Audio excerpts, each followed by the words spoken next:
Whenever you're ready. My name is Kristen Freeman, and I'm going to talk to you about diverse education and how the AK Pygmy tribe affects the need for diverse education for all students in their culture. So to start off, the AK Pygmies are a tribe that are located in Central Republic Africa, and they occupy 11 ecological zones. They're typically shorter than the average person because they lack in a adolescent growth spurt. And they're very hands-on when it comes to parenting and hunting. Fun fact, the fathers actually breastfeed in this culture, not really, but they imitate it to comfort their child when the mother is too busy.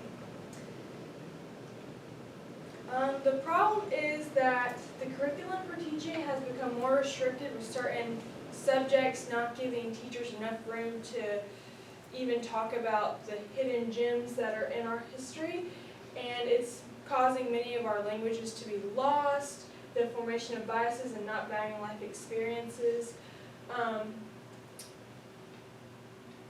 The restrictions, they cause these, and it's just that languages that we need are being lost, and cultures are being lost because their languages are being lost, and the biases are causing important cultures that our world needs to be lost. And Russ Reimer, he wrote Vanishing Voices, and he writes that the tribe was once considered a black hole of linguistics, though more languages now have been lost rather than retaught. There's not enough people to reteach them, so the languages are being lost. Valuable languages are just disappearing. Without educating students on the ancient lifestyle, farming lands are being destroyed because they're not being brought up to government officials, which is causing life experience to just not be even considered. A solution to keeping languages around would be implementing optional classes to provide a unique and endangered languages. Students can assist in saving many endangered languages. An optional class that students can sign up for would involve them and get them to know the cultures that they might not be aware of. They can learn the language and they can talk about it with their friends, and it just keeps growing, and we can save and bring back many languages that are just not there anymore. Expanding the curriculum to just include more of the not so talked about cultures, languages, life experiences that you might not get in your school system. Just talking and having that extra part in the curriculum. It's redid constantly, but they just make it smaller to fit what the students need. Instead of teaching for a test, we should teach to really educate the students on the other cultures out there that might be valuable to them.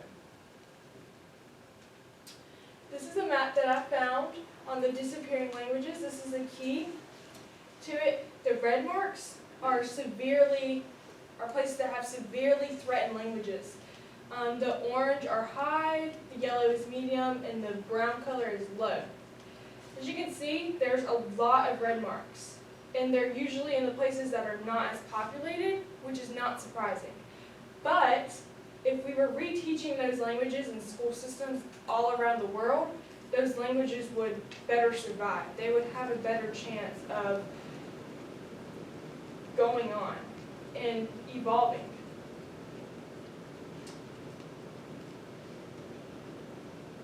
Solutions that I came up with would be educating all students in a manner that best supports them and suits their learning style. Every student learns in a different way, whether it be hands-on or talking or reading a book. Everybody learns in a different way. But if you just teach them all the same with all the different styles, everybody will learn, and we can almost eliminate biases. The AK tribe, they stopped teaching their hunting skills because people now thought that they were outdated and they just didn't work anymore, and they They didn't find them good. So they were forced into stop teaching them. But we should still be talking about them. Whether you can't go out and do that anymore, you should still be talking about it and teaching kids now that this is what happened then. This is what happened to cause this today. And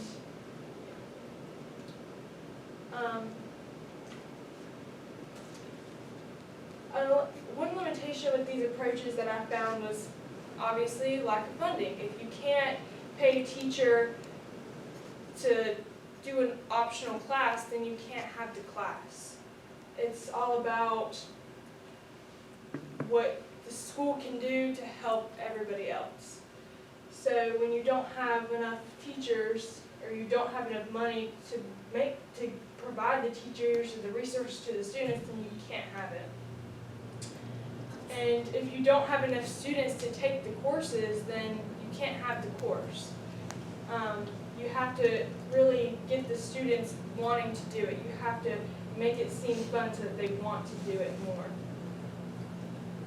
Another limitation would be engaging students. Students might find that learning a new language, for example, is boring, but you have to engage them, which is probably one of the hardest things to do, to engage a teenager.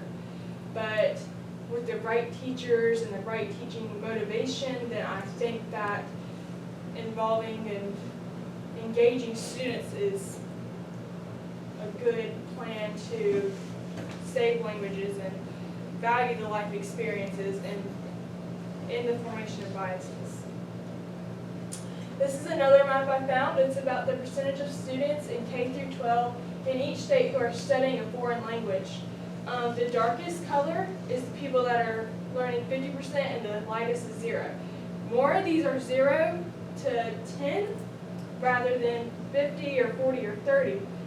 Even 30% is a good percent to be learning a foreign language, but if look, these are zeros right here, they should be learning a language. They should be getting the knowledge and know how to communicate and know all the different ways of communication throughout our world. I mean, there's so many hidden languages that nobody even talks about that should be talked about. It doesn't even have to be learned, just talked about.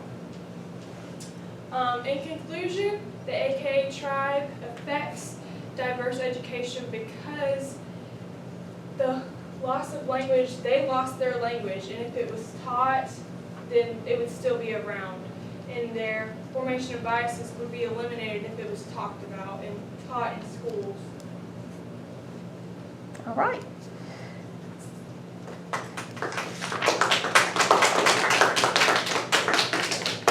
Okay, a couple of questions for you. Did your research go in a different direction than you originally expected? Yes. So when I started my research, I thought that I was going to focus in on simpler topics than I did. I thought that, I'm going to look into social and all this kind of stuff that affects the diverse education. But when I started researching the AKA Pygmies, I was like, this is what really is happening. This is what's not talked about. And I wanted to really show what's not talked about in diverse education, not what is the obvious choice. All right. What are the implications of your findings to your community? The community implications would be like the community outreach programs to help the foreign languages that are not being retaught. You could start a group or a club. It doesn't even have to be a class. It's something that everybody can get involved with that's easy and people can learn and gain more knowledge. All right. Thank you.